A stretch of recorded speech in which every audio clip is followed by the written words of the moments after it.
precisamente o capítulo de número 6, versículo de número 6, até o versículo de número 8.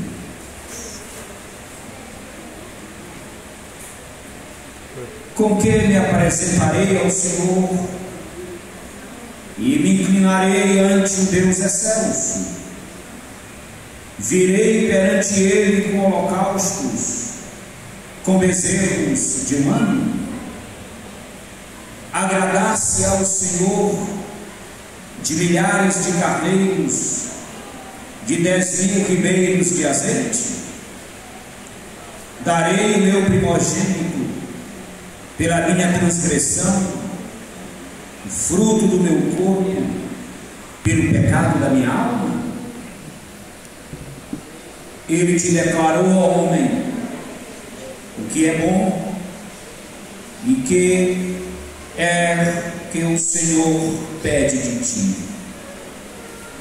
que pratiques a justiça, ames a misericórdia e andes humildemente com o teu Deus.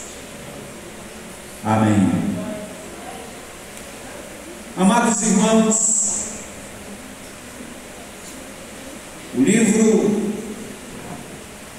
do profeta Oséias, como o livro dos demais profetas,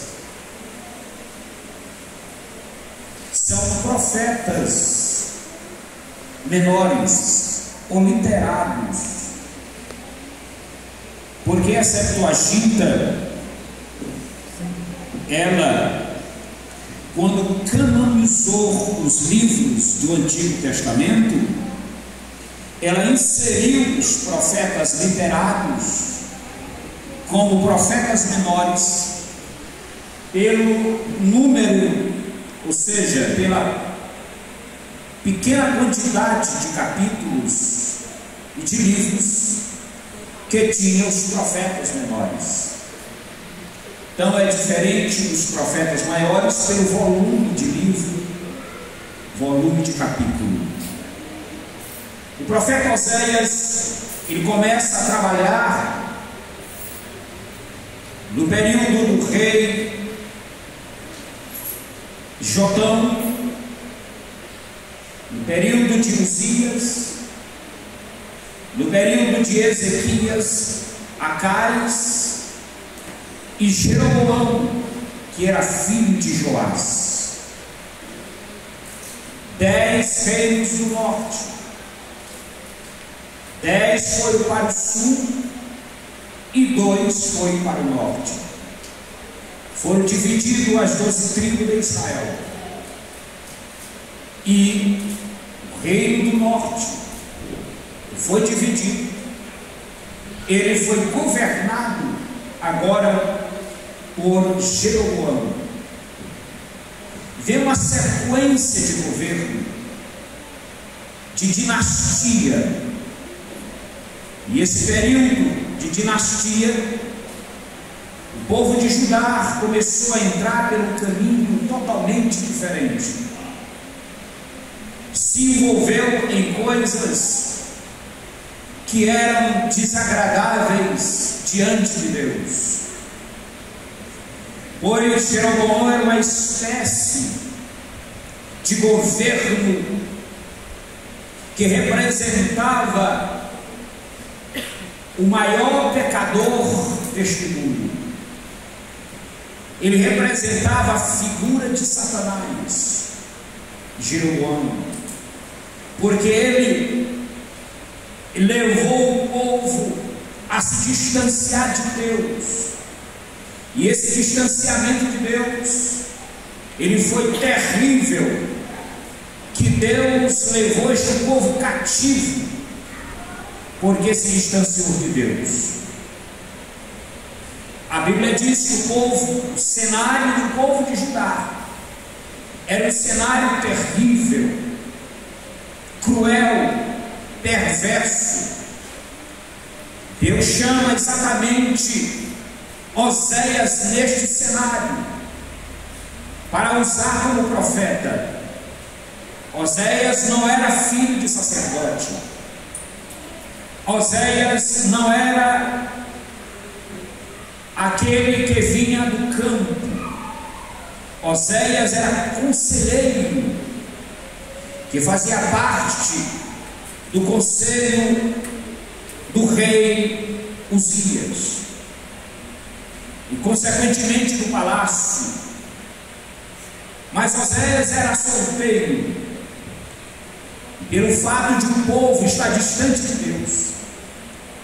Deus fala a Oséias e diz: Oséias, procura uma mulher no meio das prostitutas e casa com ela. A Bíblia diz que Oséias fez como Deus lhe mandara. Mas a mulher de Oséias, ela era filha de uma mulher que era prostituta. Ela não tinha um casamento legal. Mas Oséias exatamente casa com esta mulher, filha de prostituta. E por ser filha de prostituta, ela também tinha os requisitos da prostituição da sua mãe e consequentemente do seu pai. Mas Deus queria que Oséias legalizasse a convivência com ela. E assim ele fez o que Deus havia lhe ordenado. Para os profetas, não era pecado casar com outro tipo de pessoa. Para os sacerdotes, existia uma lei específica que era determinado por Deus para ele não casar com outro tipo de pessoa, a não ser uma pessoa que fosse de uma família de sacerdotes, que fosse uma pessoa virgem, que não fosse divorciada e que não fosse viúva. Então o sacerdote deveria casar com essa espécie de pessoas. Mas Oséias, por ser profeta, a lei não determinava isso. E assim fez Oséias, casou com aquela mulher e teve um filho, concebeu um filho, e esse filho chamava-se Jezreel. Jezreel significa Vale do Megiddo, quando vai ser realizada a terceira guerra mundial, a guerra do Armagedon. Então a Bíblia nos dá conta que neste cenário histórico, Oséias começa a desenvolver o seu ministério profético, porque Israel estava distanciado de Deus. Israel estava distanciado de Deus. E a gente percebe que no capítulo de número 2, capítulo de número 3, capítulo de número 4, a corrupção começa a invadir as famílias, a invadir os relacionamentos familiares, porque a maldição vem de cima. E à medida que nós temos um representante, uma espécie, uma figura de um representante, que ele começa a desviar-se pelo caminho do erro, essa maldição também vai passando para as pessoas que têm ele como representante. Da mesma forma, as famílias de Judá estavam entrando por esse caminho. E a Bíblia nos dá conta no capítulo de número 4, que a corrupção começou a crescer, a se desenvolver naquela região. A violência. E o capítulo de número 5, Deus começa a trazer uma palavra de repreensão aos sacerdotes, porque os sacerdotes estavam entrando pelo caminho da idolatria e do culto omisso, ou do culto que ele prestava a duas pessoas, a Deus e a Vé, e também a Baal.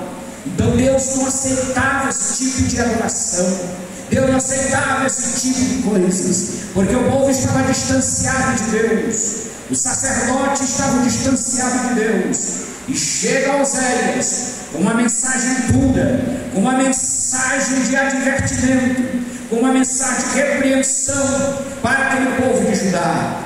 E o capítulo de número 6, Deus fala com Oséias e diz o seguinte: conheçamos e prossigamos em conhecer o Senhor, como a alva a sua vinda é certa, e Ele descerá sobre nós como chuva seródia que rega a terra. Bendito seja o santo nome do Senhor nosso Deus.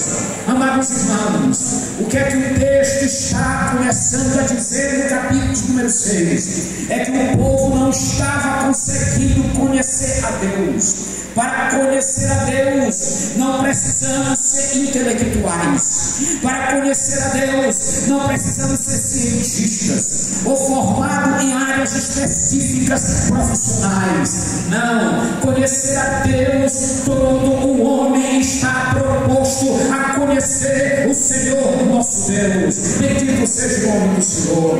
Conhecer a Deus. Que é Deus? Qual Deus que Israel e que Judá estavam propostos a conhecer? O Deus dos nossos pais, o Deus dos antigos profetas, o Deus dos antigos legisladores de Israel, o Deus dos juízes. E que Deus é este? É o Deus que habita no meio dos 7 candeeiros de ouro. Bendito seja o santo nome do Senhor. O seu nome é Jeová, o seu nome é Elohim, o seu nome é Jeová Rafa, o Senhor que sara, o seu nome é Jeová Shalom, o seu nome é Jeová o Senhor. Glória a Deus. Israel sabia que o Deus que Oséias estava dizendo que era para eles conhecerem era o Deus que abriu o mar vermelho, que tirou o povo de Israel do Egito, que levou o povo a peregrinar por 40 anos diante do deserto até chegar em Canaã. É o Deus que passou pelo Jordão o povo de Israel. É o Deus que destruiu as muralhas de Jericó, que não tinha bomba, não tinha artifício bélico que pudesse destruir os muros de Jericó. E era uma barreira para o povo de Israel chegar até a cidade de Jericó. Mas Deus que é poderoso, porque Ele é onipotente, Ele destruiu os muros de Jericó e deu vitória ao povo de Israel. Conhecer o Senhor é assim quando vai diante dele e reconhecer a sua soberania. Glória a Deus. Conheçamos e prossigamos em conhecer ao Senhor. Quando falamos de Deus, estamos entrando numa teologia chamada teologia própria. A teologia própria, ela vai nos ensinar quem é Deus. A palavra Deus foi o nome que os teólogos encontraram para definir a pessoa daquele que é eterno, daquele que é sublime. Mas a palavra Jeová, ela designa, ela fala de uma pessoa que está mais próximo de nós, que a gente nos comunica, que a gente se comunica com Ele e que Ele se comunica conosco. Mas Deus, Ele é um ser que habita nos céus inacessíveis. Deus, Ele não tem nome. Deus, o nome dele é Eu Sou. O nome Eu Sou, ele vai designar milhares de nomes. Ele vai determinar milhares de nomes. Deus, ele se manifesta de várias formas no meio dos homens, de várias maneiras. O hebraico usa uma linguagem chamada antropomorfismo. Como é que Deus se manifesta através do antropomorfismo? A Bíblia usa uma linguagem chamada antropomórfica, que quer dizer que Deus se manifesta através de algo que nós entendemos, que nós conhecemos, que nós sabemos que é Deus que está falando conosco.